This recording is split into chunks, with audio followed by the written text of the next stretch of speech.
요한일서 5장 14절에서 15절 말씀을 중심으로 응답을 여는 4가지 열쇠라는 제목으로 말씀 나누겠습니다. 하나님은 기도하실 때 응답해 주십니다. 어쩔 때는 기도하자마자 바로 응답해 주실 때가 있습니다. 목회를 하며 수없이 많은 성도님들을 만납니다. 목사님, 기도를 해도 응답이 없습니다. 어쩔 때는 열심히 기도하는데 오히려 상황이 더 안 좋아질 때도 많이 있습니다. 라는 이야기를 들으면 너무너무나 마음이 아픕니다. 오늘 하나님께서는 요한일서 5장 14절에 이렇게 말씀하셔요. 그를 향하여 우리가 가진 것은 담대함 이것밖에 없다라는 것입니다.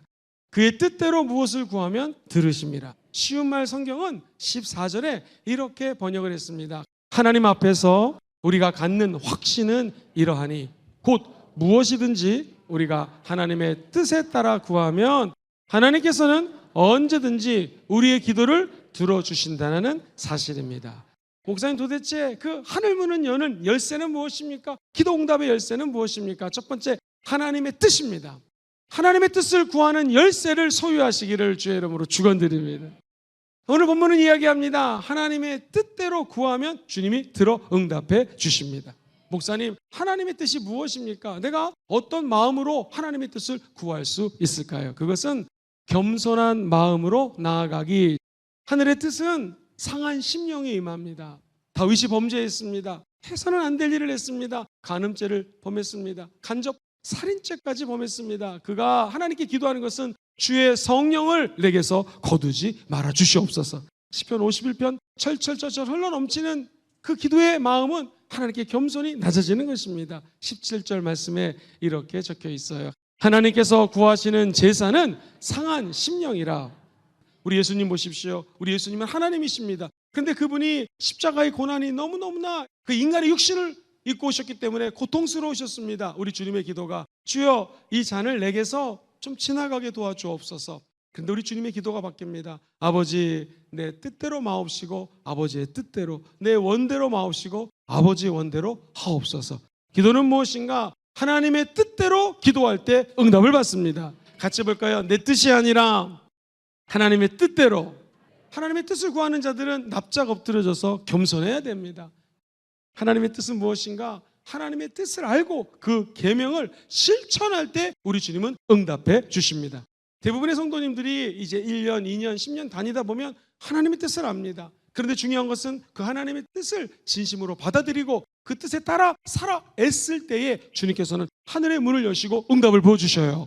요한일서 3장 22절입니다. 무엇이든지 구하는 바를 그에게서 받나니 이는 우리가 그의 계명을 지키고 그 앞에서 기뻐하시는 것을 행할 때 주님께서는 구하는 바를 얻게 해주신다는 것입니다. 이 세대를 본받지 말고 오직 마음은 하트가 아닙니다. 생각입니다. 생각을 새롭게 함으로 변화를 받으십시오. 그러면 하나님의 선하시고 기뻐하시고 온전한 뜻이 무엇인지 분별할 수 있다는 것입니다. 하나님의 뜻을 따른다는 것은 목적지를 설정하는 것입니다.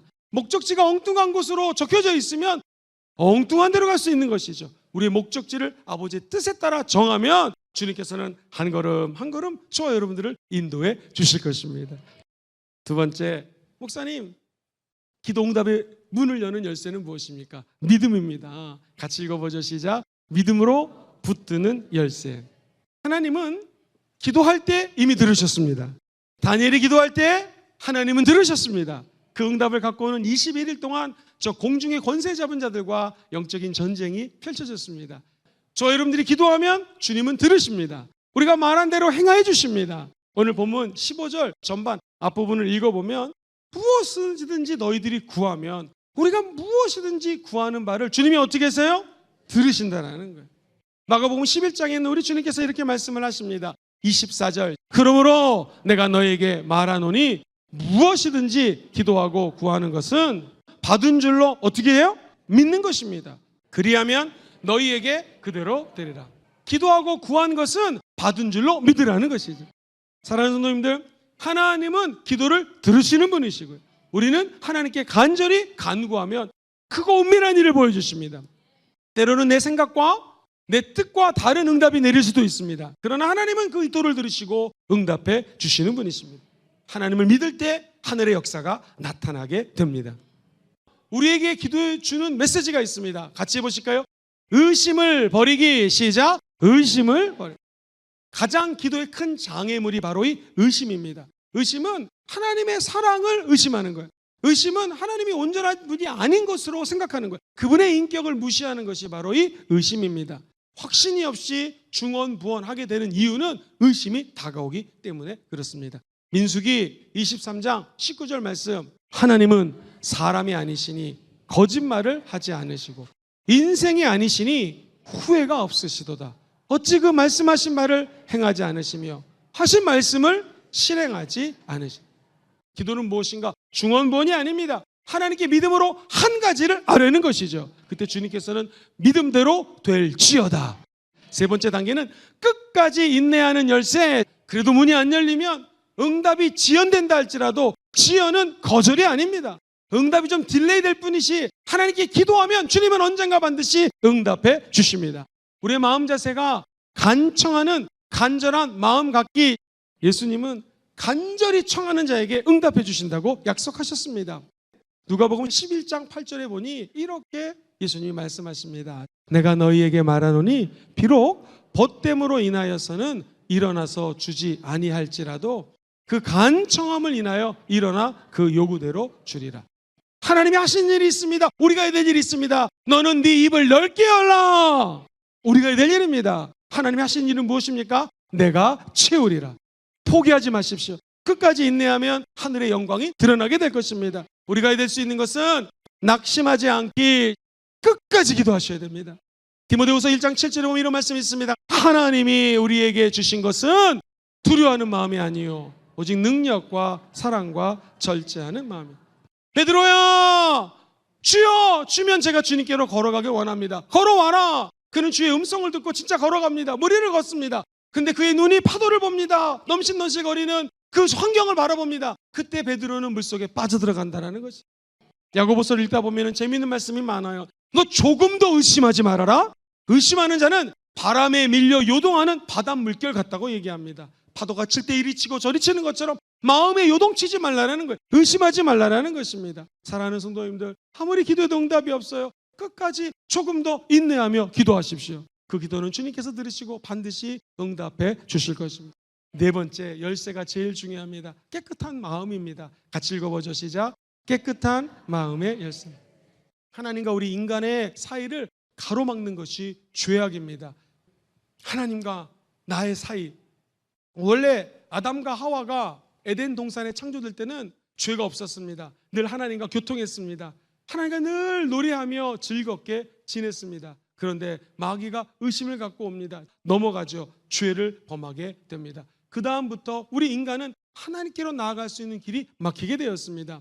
죄를 짓자 자기 부끄러운 부분이 보입니다. 무화과 나무 이파리로 부끄러운 부분을 가렸지만 햇빛이 찌면 또르르 말려 들어갑니다. 그때 하나님께서는 가죽옷을 만들어서 아담과 하와의 부끄러운 죄악된 부분들을 감춰주십니다. 우리 예수님은 죄가 없는 분이십니다. 그런데 침례 요한이 보라, 세상 죄를 짊어지고 가는 하나님의 어린 양이라고 합니다. 그 어린 양이 저와 여러분을 위해서 대신 십자가에서 피 흘려 죽으셨습니다.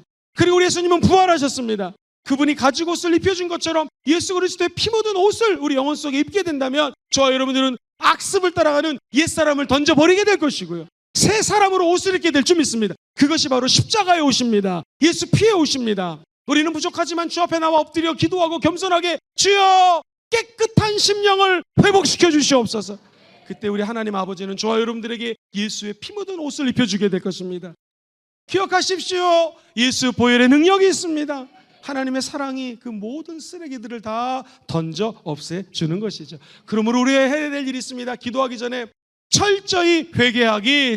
우리 주님께서 아마 이렇게 말씀하시는 것 같아요. 이사야 선지자를 통하여 59장 1절로 2절. 사랑하는 아들아 딸아, 야외 하나님의 손이 짧아 구원하지 못하심이 아니라는 것이죠.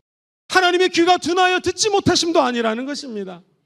오직 너의 죄악이 너희와 너희 하나님 사이를 갈라놓았고 너희의 죄가 그의 얼굴을 가리어서 너에게 듣지 않으시게 함이니라.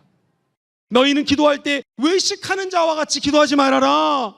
그들은 사람한테 보이려고 회당과 큰 거리 여기에서 서서 기도하기를 좋아한다. 내가 진실로 너에게 이르노니 그들은 자기 상을 이미 받았다라는 거예요. 철저히 낮아지셔야 됩니다. 그리고 하나님 앞에 욕심 버리기, 하나님 원치 않은 것들을 내려놓을 때 하늘의 문이 열립니다. 성경에 야고보서 4장 3절에 이런 말씀이 있어요. 구하는데 왜 응답을 못 받는가? 구하여도 받지 못함은 정욕으로 쓰려고 잘못 구하기 때문입니다. 사마리아 마술사 시몬은 성령을 돈 주고 살라고 그랬습니다. 그때 성경은 네가 하나님의 선물, 즉 성령의 은혜와 은사를 돈으로 생각하였으니 네 마음에 하나님 앞에 바르지 못하라는 책망을 받습니다. 우리의 마음이 깨끗해질 때 주님은 응답해 주십니다. 네 가지 열쇠로 가정의 기도 제목마다 열릴지어다. 특별히 구원의 문이 열려서 모든 가족들 다 예수 믿고 구원받게 하여 주시옵소서. 무엇보다도 우리가 네 가지 열쇠를 가지고 나갈 때 하늘의 문이 열릴지어다. 그렇게 될 줄 믿습니다.